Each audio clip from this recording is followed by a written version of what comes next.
हर हर महादेव। आप सभी को मेरा सादर प्रणाम। आप सभी का स्वागत है हमारे इस YouTube चैनल पर। प्रिय बंधुओं, आइए आज की इस वीडियो में हम भगवान शिव जी की बहुत ही सुंदर स्तुति रुद्राष्टकम स्तुति को इस वीडियो में जानेंगे। अगर आपने चैनल को सब्सक्राइब नहीं किया हो तो आप चैनल को सब्सक्राइब अवश्य कर लीजिए ताकि आपको इसी प्रकार की वीडियो प्राप्त होती रहे। आइए जानते हैं रुद्राष्टकम स्तुति। नमामि शमीशान निर्वाण रूपं विभुं व्यापकं ब्रह्म वेदस्वरूपं।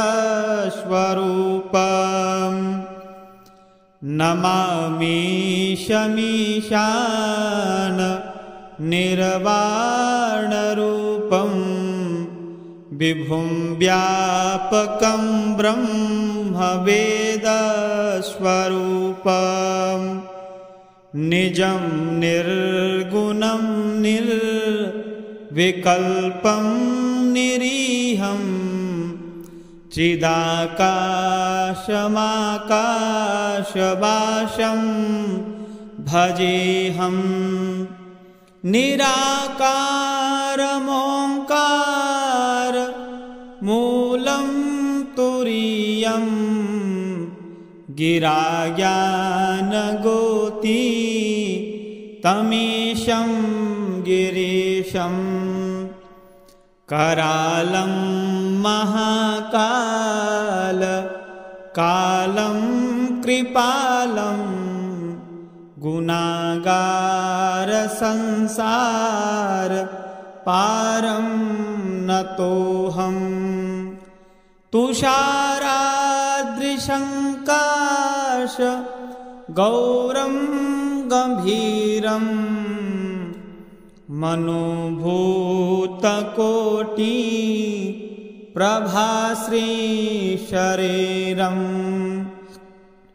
स्फुरन्मौलिकल्लोलिनीचारुगङ्गा लसद्भालबालेन्दुकण्ठे भुजङ्गा।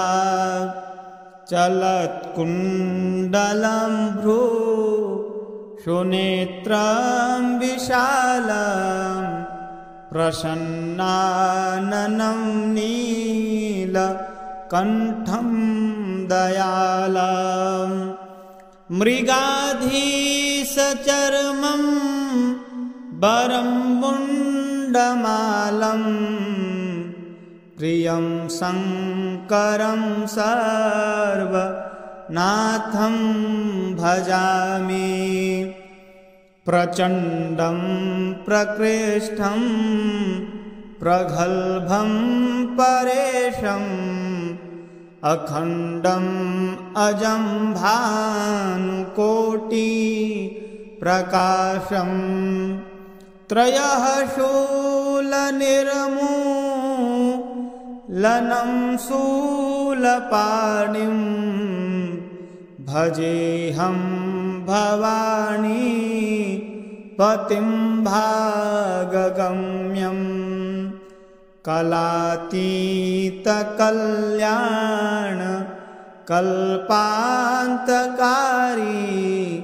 सदा सज्जनानन्ददाता पुरारी। चिदानन्दसन्दोह मोहापहारी प्रसीद प्रसीद प्रभो मन्मथारी।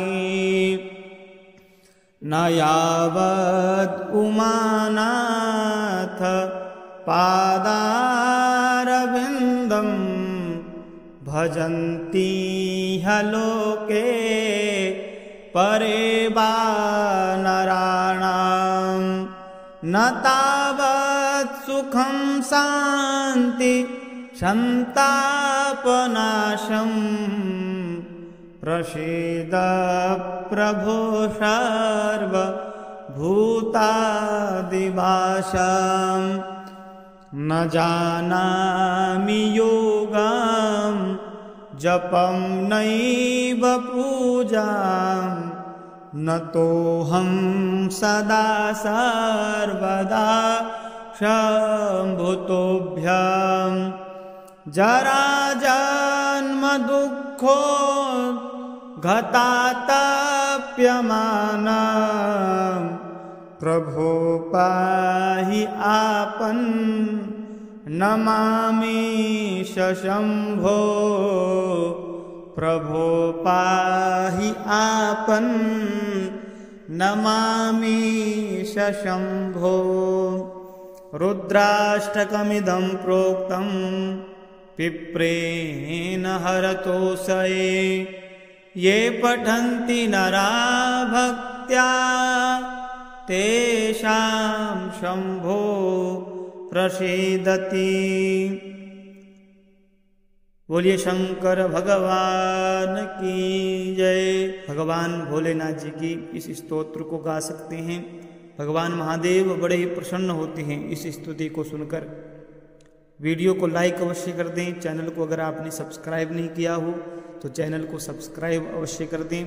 मिलते हैं ठीक इसी प्रकार नई वीडियो के साथ में। तब तक के लिए हर हर महादेव।